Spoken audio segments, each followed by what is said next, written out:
സമാധാന ചർച്ചകൾക്ക് ഞങ്ങൾ തയ്യാറാണ്. അമേരിക്കയുടെ ഈ സന്ദേശമാണ് ഇറാനെ തേടിയെത്തിയത്.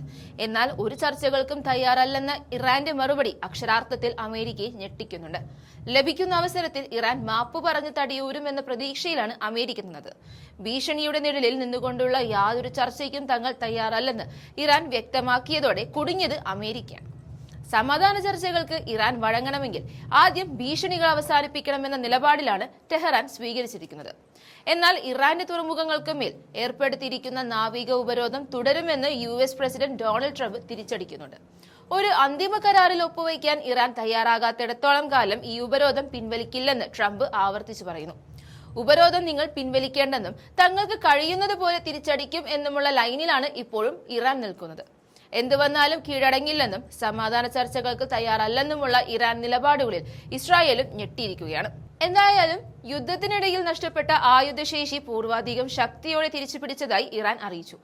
ഇതിന് പിന്നാലെയാണ് സമാധാനവും വേണ്ട, ഒരു ചർച്ചകളും വേണ്ട എന്ന നിലപാടിലേക്ക് ഇറാൻ എത്തി നിൽക്കുന്നത്.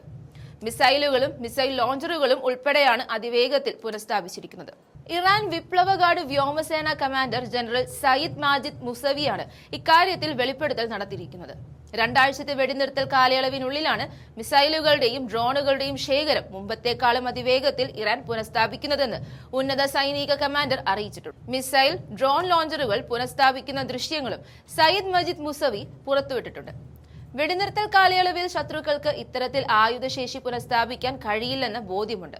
ഏപ്രിൽ 11 വെടിനിർത്തൽ ആരംഭിച്ചതു മുതൽ അമേരിക്ക ലോകത്തിന്റെ അങ്ങേയറ്റത്തു നിന്നും വെടിക്കോപ്പുകൾ ഓരോ തുള്ളിയായി എത്തിച്ചുകൊണ്ടേയിരിക്കുകയാണ്.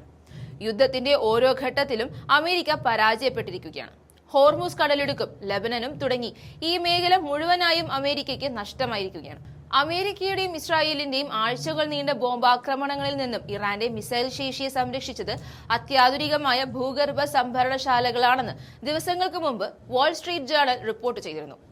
US ഇന്റലിജൻസ് വിലയിരുത്തലുകൾ ഉദ്ധരിച്ചുള്ള റിപ്പോർട്ട് പ്രകാരം ആയിരക്കണക്കിന് ഇടത്തരം ഹ്രസ്വദൂര ബാലിസ്റ്റിക് മിസൈലുകൾ ഇനിയും ഇറാന്റെ പക്കലുണ്ട്. ഇവ ഏതു നിമിഷവും ഒളിത്താവളങ്ങളിൽ നിന്നും പുറത്തെടുക്കാൻ ഇറാന് സാധിക്കുമെന്നിരിക്കെ വലിയ തോൽവിയാണ് ഇസ്രായേലിനെയും അമേരിക്കയും കാത്തിരിക്കുന്നത്. കൊല്ലപ്പെട്ട പരമോന്നത നേതാവ് ആയത്തുള്ള അലി ഖമേനി വിഭാവന ചെയ്ത സൈനിക തന്ത്രങ്ങളാണ് 2 ആണവ ശക്തികൾക്കെതിരെയുള്ള ഇറാന്റെ വിജയത്തിന് വഴിയൊരുക്കിയതെന്ന് ജനറൽ മൂസവി ചൂണ്ടിക്കാട്ടുന്നുണ്ട്. ഖമേനിയുടെ അസന്തുലിതമായ യുദ്ധമുറ, തദ്ദേശീയമായ മിസൈൽ സാങ്കേതിക വിദ്യ, യുവശാസ്ത്രജ്ഞരിലുള്ള വിശ്വാസം എന്നിവയാണ് ലോകത്തെ ഏറ്റവും വലിയ തിന്മകൾക്കെതിരെ തല ഉയർത്തി നിൽക്കാൻ ഇറാന്റെ സൈന്യത്തെ സഹായിച്ചതെന്നും അവർ പറയുന്നുണ്ട്.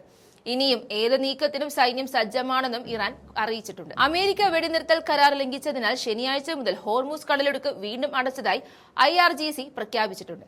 ഇറാന്റെ തുറമുഖങ്ങൾക്ക് നേരെയുള്ള നാവിക ഉപരോധം തുടരുന്നത് കടൽ കൊള്ളയ്ക്ക് തുല്യമാണെന്ന് സൈന്യം കുറ്റപ്പെടുത്തുന്നുണ്ട്. പേർഷ്യൻ ഗൾഫിലെയും അറബിക്കടലിലെയും ഇറാന്റെ തുറമുഖങ്ങളുടെ സുരക്ഷ ഭീഷണിയിലായാൽ മേഖലയിലെ മറ്റൊരു തുറമുഖവും സുരക്ഷിതമായിരിക്കില്ലെന്ന് ഇറാൻ സൈന്യം മുന്നറിയിപ്പ് നൽകിയിരുന്നു. 40 ദിവസമായി തുടരുന്ന ശത്രു രാജ്യങ്ങളുടെ കടന്നാക്രമണങ്ങളെ അതിജീവിച്ച ഇറാന്റെ സായുധ സേന അതീവ ജാഗ്രതയിലാണ്. ഏതു ഭീഷണിയെയും ഉരുക്കുമുഷ്ടി ഉപയോഗിച്ച് തകർക്കാൻ കാഞ്ചിയിൽ വിരൽ വെച്ച് സൈന്യം സജ്ജമാണെന്നാണ് ഇറാൻ മുന്നറിയിപ്പ് നൽകുന്നത്.